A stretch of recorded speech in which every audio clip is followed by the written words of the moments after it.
The US government owns 28% of America. Why? 4 out of every 5 acres. That's how much of Nevada is owned by the federal government. Not private companies, not local governments, not even the state of Nevada itself. Washington. And Nevada isn't alone. Across the American West, the federal government owns nearly 640 million acres of land, roughly 28% of the entire United States. To put that into perspective, that's an area larger than France, Germany, Spain, Italy, and the United Kingdom combined. How did this happen? Why does the federal government own so much land? And why is the debate over who should control it still raging today? The answer takes us back more than 150 years.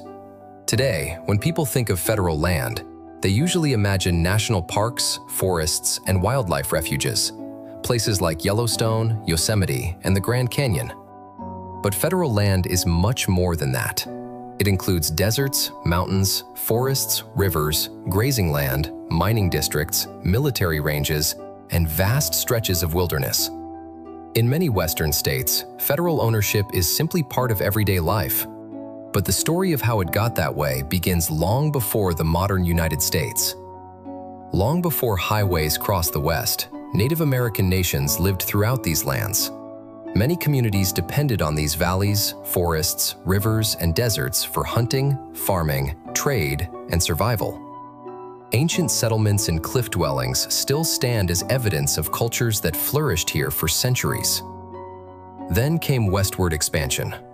During the 19th century, the United States rapidly expanded across the continent. The federal government acquired enormous territories and suddenly found itself controlling vast amounts of land. At the time, Washington had no intention of keeping most of it. In fact, the government wanted to get rid of it. The goal was simple: sell the land, settle the frontier, build a nation. The Homestead Act promised ordinary Americans a chance to own land and build a future. For many families, it was the embodiment of the American dream. 160 acres, a fresh start, a piece of America. But there was a problem.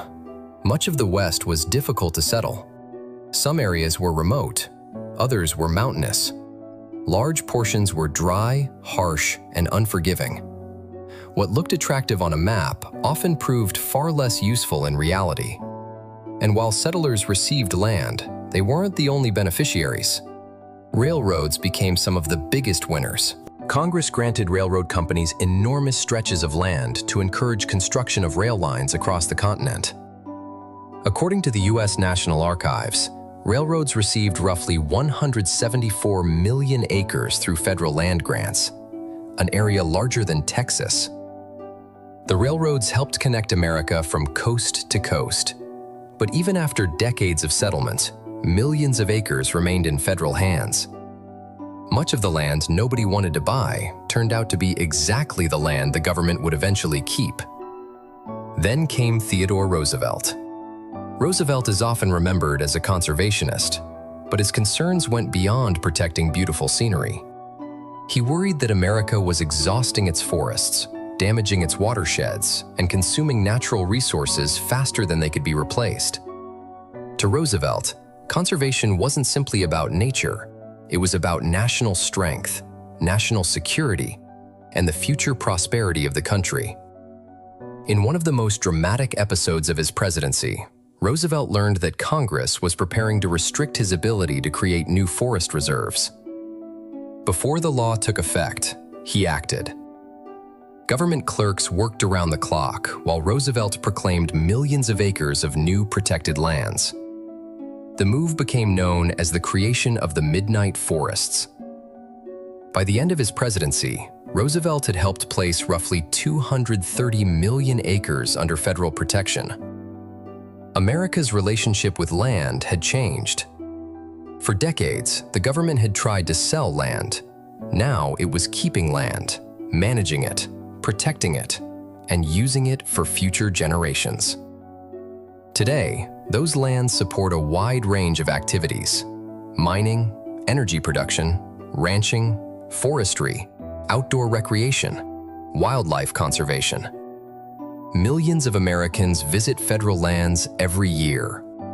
At the same time, these lands generate billions of dollars in economic activity. But the debate never ended. Supporters argue that federal ownership protects public access, wildlife habitat, and natural resources. Critics argue that decisions affecting Western communities are often made thousands of miles away in Washington. Some believe states should have greater control. Others fear that transferring federal land could eventually reduce public access or lead to large-scale privatization. The controversy remains especially visible in places like Utah, where disputes over monuments, grazing rights, and land management continue today. And the issue isn't just history.